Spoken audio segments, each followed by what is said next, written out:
Ayan mga kalingap at mga kasama, mapagpalang araw po sa ating lahat. Ayan, kamusta po yung mga minamahal po natin, mga viewers, mga sponsor, mga minamahal po natin ng mga OFW. Yan, araw po ng Sabado, nandito po tayo sa may barangay Pinagwarasan para muli po nating dalawin si M.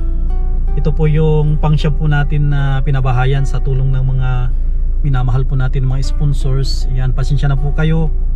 At medyo naantala yung pagpaparibong cutting kasi naubusan po tayo ng budget. Naantay lang po natin itong sahod para mapa-ribbon cutting po natin, mabilihan po natin ng gamit sa bahay. At muli po ako nagpapasalamat sa patuloy po ninyong pagtitiwala sa inyong lingkod at suporta. Alam naman ninyo na isa na rin po tayo sa kasama ni Kuya Bal na tumutulong ng pabahay sa ating mga mahihirap na kababayan. Kaya nagpapasalamat po ako sa ating mga minamahal na mga sponsors. Sila po yung kasama po natin sa paglingap sa ating mga kababayan. Hindi po natin ito basta-basta kakayanin na wala po yung kanilang tulong kasi napakalit pa po yung channel natin. Hindi pa ganun ka taas yung mga views natin. Kaya nagpapasalamat po ako sa mga minamahal po natin na mga sponsors. Kasama po natin sila sa ating project ng ating channel. Pinakamahalaga po talaga ay pabahay. Yan, tara, samahan po ninyo ako. Bisitahin po natin si Ems. Bigyan po natin ng grocery at cash. Yan, tara po. Siya nga pala mga kasama, araw-araw ko nakikita yung kanyang tatay dito. Siya po yung nagtatraffic dito. Yan, kasi nire-repair po yung daan. Yan o, kita na ko na si Kuya Dan o. Kuya Dan, magandang hapon. Yan si Kuya Dan o. Pupunta ako sa inyo. Yan, si Kuya Dan, tatay po ni Ems. Doon po natin, dalawin natin yung kanyang anak. Tao po. Ay grabe, hindi na tayo kilala ni, ang pangalan nito si Sashi. Ano Sashi, hindi mo na ako kilala. Ay, andito si Aling Maliit. Kamusta po? Ay, ang bigat. Ito ba? Kamusta? May sinat po. May sinat. Mag-bliss kay Kuya. Mag-bliss na. Muna kay Kuya Sam. Yan, very good. May regalo ako sa'yo dyan. Chachi! Ano yung Sachi? Yung Chachi, Milo yan. Oh. May buksan mo ito, be. May regalo dyan. Buksan niyo yan. May regalo ako sa'yo dyan. Yung paborito mo. Yung paborito ni... Tapos may dala din tayong kaunting bigas. Kasi wala pang sahod. Wala pang sahod kaya tsaga-tsaga muna. Hindi ka Chachi. Tapos nagdala ako ng gatas. Andyan yung gatas. Grabing init. Padali. Buksan na. Ay, grabe, ang init. Sobrang init na. Oo. Grabe. Dito natutok na lang kami sa ano. Sa electric pan. Sobrang init po kasi. Oo. Andyan, Bio, yung isa. Andyan yung regalo ko sa ilalim. Tingin ka dito, oh, may regalo. May regalo ako dyan na dalawa. Tag-isa kayo ni mama mo. Wow, nakita niya na. Oh, ay laglag na. Oh, hindi na ako makikipag-agawan sa'yo. Oh, tag-isa na kayo ni mama mo, hindi na kayo mag-agawan. Hindi na kayo mag-agawan diyan. Ang rami kanto, rami. Marami. May gatas ka, Oh, may gatas na malaki. Wow. Tapos may Milo, oh. Wow. May relief ka. Kamusta naman si Natalie? Kamusta po ikaw, Be? Kamusta po? Kamusta po ikaw? Ano? May sipon? Opo, gabi sipon. Sabi ko baka po sa panahon. Ay, oo. Nilalaglat-laglat po siya. Ay, grabe itong panahon po dito Hindi mga nga po kasama. kami nakapasok ngayon. Sabado po ngayon. Wala po kasi magbabantay. Wala po kung maiwanan. Oo, kasi si Papa mo nadadaanan ko araw-araw. Ano po, sa may ginagawang kasada, taga-traffic enforcer siya. Magkano yung arawan niya doon? 365 lang po. Tapos hanggang alas 5 yung duty. Tapos ano pa, pondo pa 1 week. Ay, grabe. Kailangan niya doon, may baon siyang ano, dapat meron siyang lagay ng tubig. Nabalik-balik siya dito, nauwi-uwi siya kasi hindi na kinakaya yung Init. init. Nahihilo daw po siya. Sabi Sige. ko, Pag nadana ko ng new one, bilihan ko siya na ano, yung jug na maliit. ayan nga po, Bilihan ko siya ng jug na maliit para ano, meron siyang inuman. Ayan nga po. Kasi grabe, sobrang init. Naglinis po ulit ako yan kanina. Mm. Kaya si Papa dyan po kasi natutulog. Mm. Wala man po siyang time. Sabi ko ako na lang po. Antantay lang kasi malapit na rin ang sweldo. At bibilihan natin ng gamit. Isama natin si Aling Makulit. Na, sama ka be. Ang kulit pa naman po yun. Masama ka. Mabili tayo ng gamit ng bahay nyo sa sweldo. Masamay ka? Masama ka sa diet. Tapos ma-Jollibee. Tayo swimming pool, a rubber bracket and table. Sa iyo? Ang dami. Kung ano-ano ka man, gamit ang uunahin ha. Mommy! Kumain na po kayo? Doon na kasi naghuli sila ng kondon dalag tsaka ano alimango. Sarap po yun. Kami man, ang ulam po namin tilapia. Yung sarap din. Tilapia man po Prito? sa amin. O, prito. Tapos naggulay si Papang Langka. Sarap yun ah. Naggulay si Papang Langka. Ano po yung hipon pong maliliit. Doon sila ang nahuli na doon hipon, dalag, tsaka alimango din. Sarap po yun. Saan nagkuha si papa mo? Ano po, galing na po yun dito sa fish pond. Parang sinimot nila. Opo, parang ganun na sa fish pond. Ayun, tapos isang pirasong alimango lang yung nakuha, sinama na sa langka.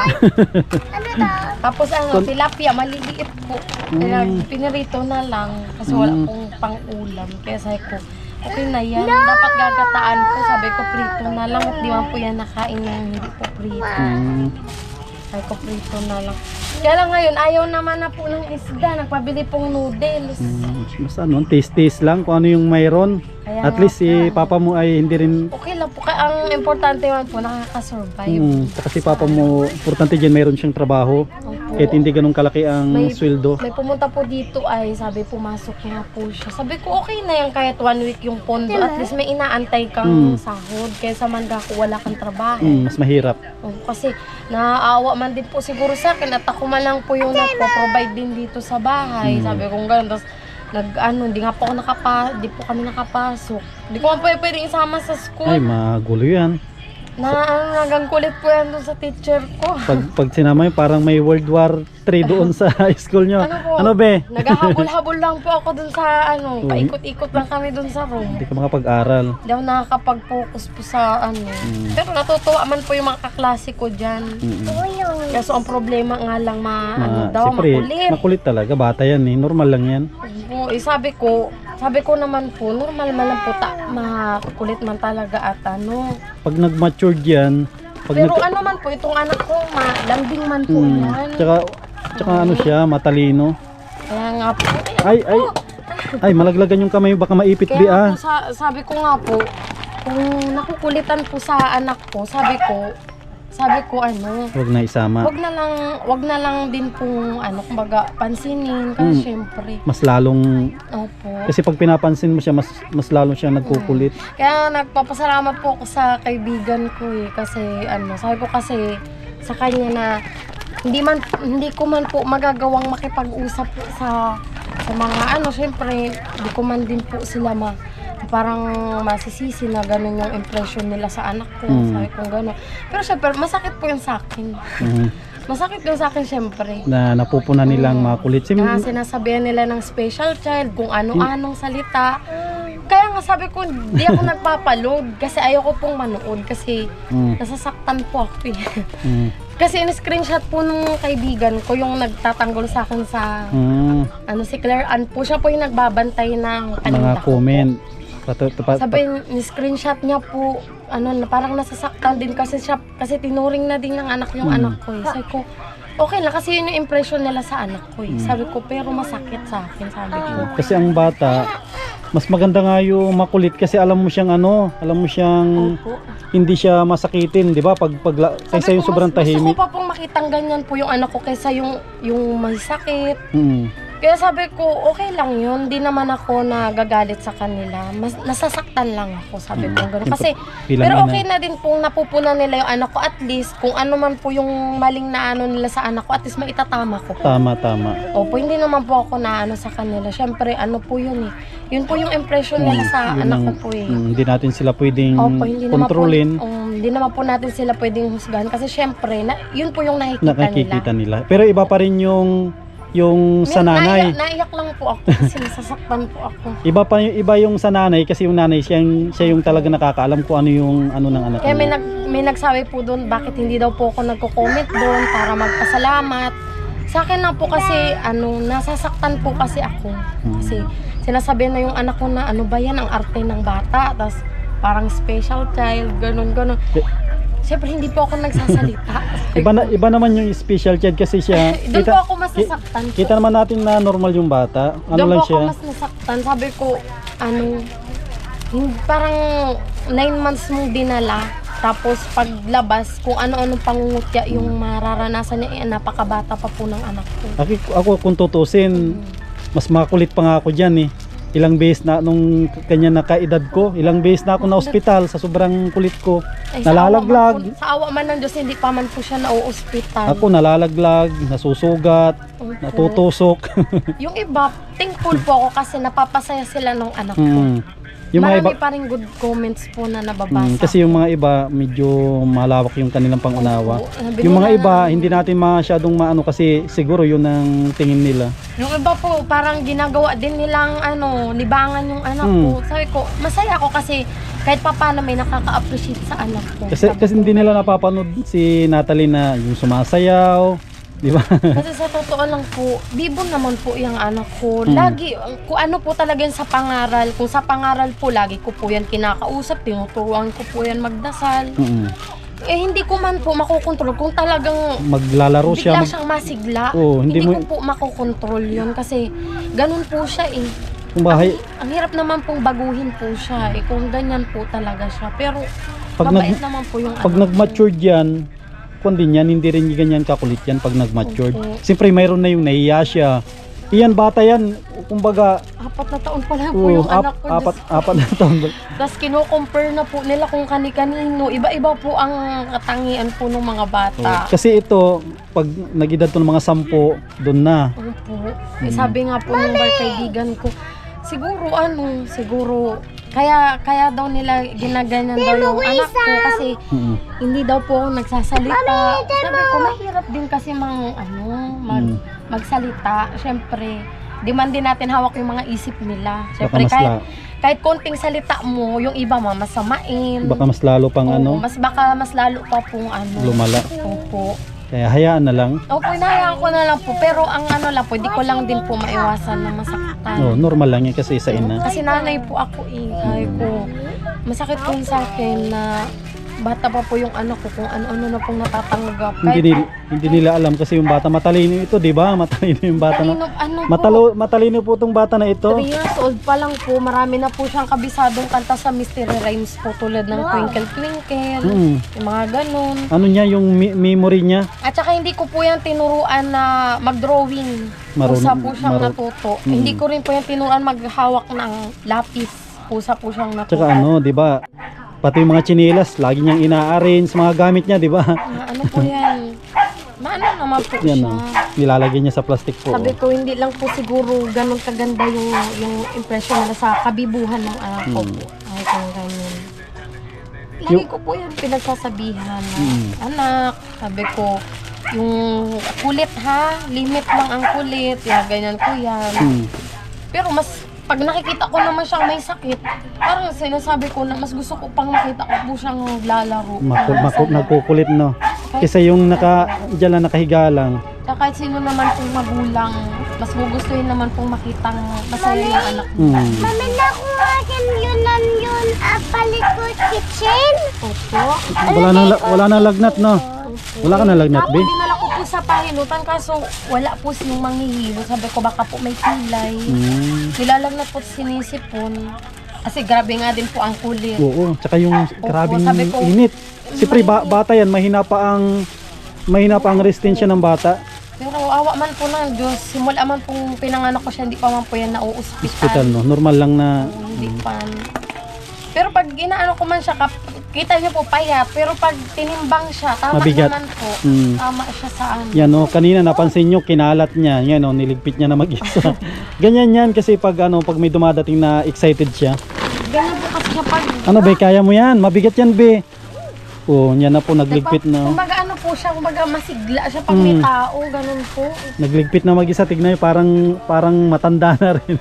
Ganun po yan. Pag ano po siya po nagtutupi dito ng higaan, pag nakahiga pa kami, pinapabangon na kami, at matupi na daw siya. kitchen. Oh, may asukal Ilalagay sa dyan. kitchen. O, kitchen. O, sige na.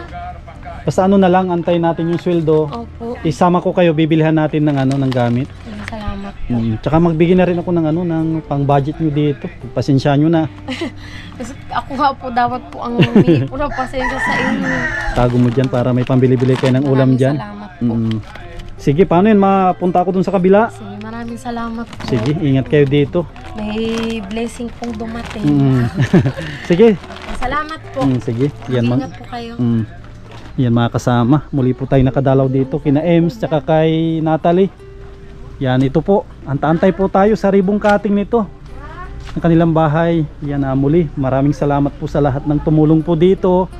Maraming salamat kay Ma'am Horbin TV Vlog, kay Sister Lina Barbosi, kay Ate Lorna Magdi, kay Ma'am from Ireland, kay Ate Marilo, kay Ate Arlene Unil. Yan, sila po yung tumulong po dito sa project ng ating channel, Pabahay.